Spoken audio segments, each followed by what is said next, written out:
Hi, let's look at another question on statistics. A survey is conducted to study the daily pocket money of a group of students in a class, and they give you the data set.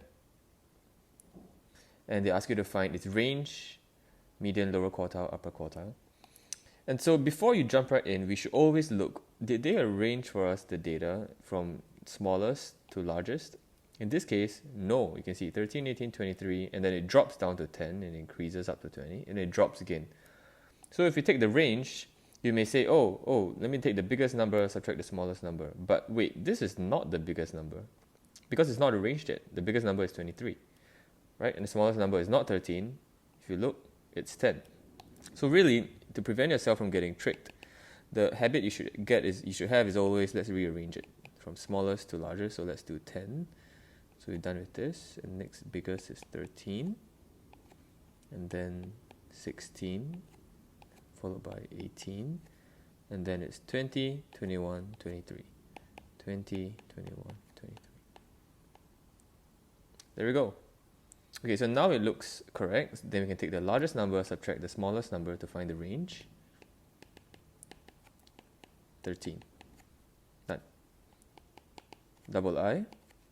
The median, okay, now we've arranged it. Now we can just do what we usually do to find the median. We take the middle number. So that's 18.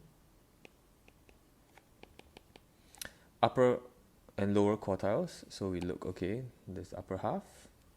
This is the upper quartile.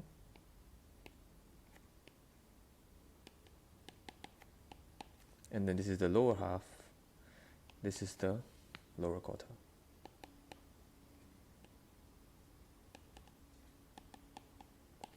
We're done. Now let's look at part B. It's definitely more tricky. 4 students now join this group, okay, and their corresponding data is 13, 17, 22, and X. And they want you to write down all the possible values of X such that the range, no change, median, quartiles, everything remain the same. So that's not as straightforward, but let's just put in all the new data into this data set. So 13, we have another 13 coming alongside. So 10, 13, and another 13. We have 17 that will go in between 16 and 18. So the 17 is added. Let me just highlight for you the addition. So this 13 I added. This 17 is added. Right, 22 now. 22 would go in over here between 21 and 23. 22. And finally, we have X, and we actually don't know where it is. I'm just going to write it here for now. And then later we try to fit it in. And now we want to see that, okay, the median, upper quartile, lower quartile, all have to be the same. So I'm just gonna color code it. Okay, so the median still has to be here. This still has to be my median. And my upper quartile still has to be 21.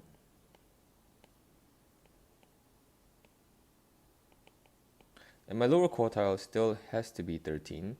So it could be anywhere here. Okay.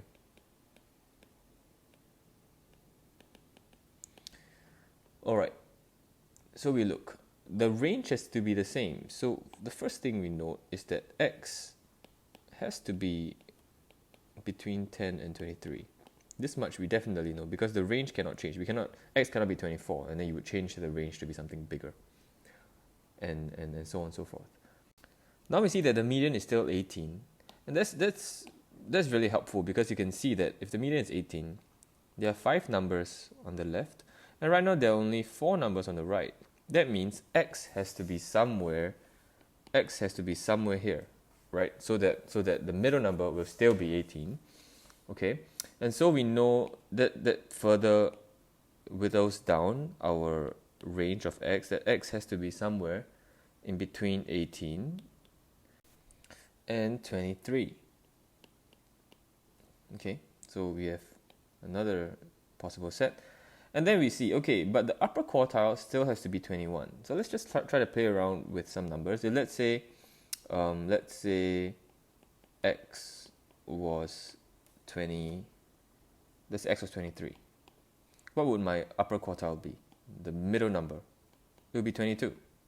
Okay, so X cannot be 23. okay, because that would make my upper quartile 22. We still want our upper quartile to be 21. And so, okay, let's try again. And then we will say, okay, what if x was 22, and then it would be here. So, sorry, maybe I should write that in blue. So, x is now 22. What will my upper quartile be? The middle number, oh, it's still 22. So, x also cannot be 22. Then let's try, can x be 21? Right? Where x is 21 now. What is the middle number? 21. So x can be 21. And then you'll notice that x also can be 20, because if I put 20 and then x is also 20, and then I got my 21 here. Yes, this is still my upper quartile. Right. Can x be 19? Yes. 19, and then you see 20, 21, 22, 23. Basically, x just has to be a number such that the upper quartile is still 21. So x can be 21, x can be 21, x can be 20, x can be 19. And then let's see, can x be 18? Sorry. Can x be 18? And then we see that there's a 20, 21, 22, 23. That means I insert x over here, right? Before that 20. Yes, the middle number is still 21, so upper quartile doesn't change, so x can also be 18. So really, we finally realized that x has to be in between 18 and 21. All these are okay, and these two are not okay. So this is my final answer. So they ask for possible values of x. So let's just say x can equal to 18, 19, 20, or 21. This is my final answer.